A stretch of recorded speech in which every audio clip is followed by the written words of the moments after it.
हाँ ठीक आप है। आर्मी में कब भर्ती हो चुके हैं और ठीक है। आपकी जो सर्विस हुई चलो कैसे कैसे क्या हुई ओके, नो प्रॉब्लम, खींच दे मीटर।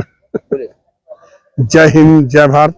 मैं नायक दीपचंद 1889 मिसाइल रेजिमेंट कारगिल, पंचग्रामी गांव पावड़ा हिसार हरियाणा में मेरा जन्म हुआ है। और राष्ट्रों के राष्ट्र शिवाजी महाराज की जो जन्मभूमि है, आज नासिक मेरी कर्मभूमि है। मैं भारतीय सेना के अंदर 1994 के अंदर में भर्ती हुआ था। और नेताजी सुभाष चंद्र बोस की फोटो को देख करके हुआ था। मेरे खानदान में कोई सैनिक नहीं था। मात्र 6 साल की उम्र में मैंने नेताजी सुभाष चंद्र की फोटो देखी थी और उसके जो नीचे सेंटेंस लिखे थे, तुम मुझे खून दो मैं तुम्हें आजादी दूंगा, उन चीजों से प्रेरित होकर के मैंने भारतीय सेना को ज्वाइनिंग किया। 3 पराक्रम में मैंने भाग लिया है।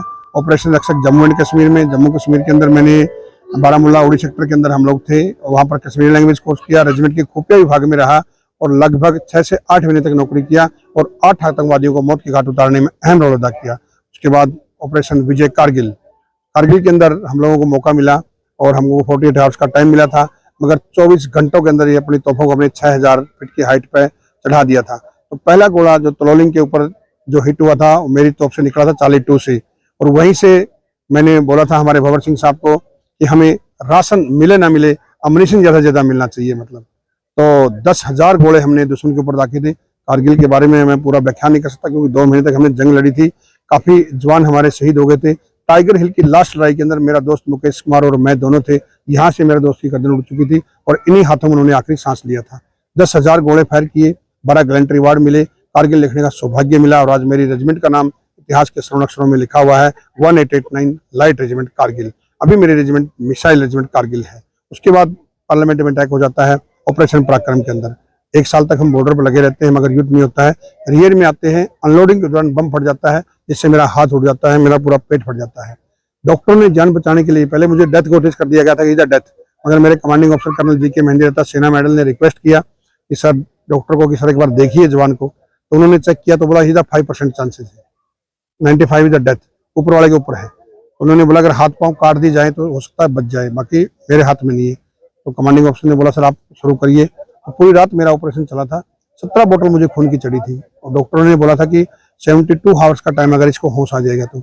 मगर जाकर रॉकेट साइयां मार सके ना कोई, 12 घंटे बाद ही मेरी आंखें खुल गई थी।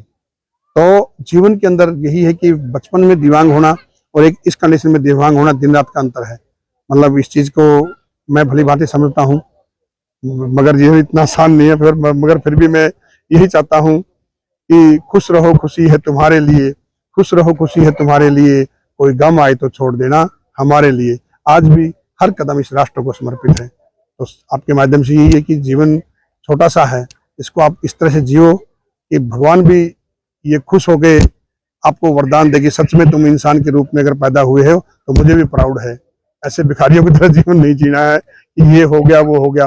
प्रॉब्लम है किसको नहीं है, हर रोज समस्याएं हैं, मगर हम सैनिक हैं, समस्याओं से उठ करके ही हम लोगों ने इस भारत का कुछ न कुछ करना है और हर कदम इस राष्ट्र को समर्पित है। आज भी मैं जहाँ भी जाता हूँ यही सोचता हूँ कि भाई मेरी जो आखिरी कदम भी रही इस राष्ट्र की सेवा में बीते। मतलब आज भी मैं हर जगह जाता हूँ, सैनिकों से मिलता हूँ, वीरांगनाओं से मिलता हूँ।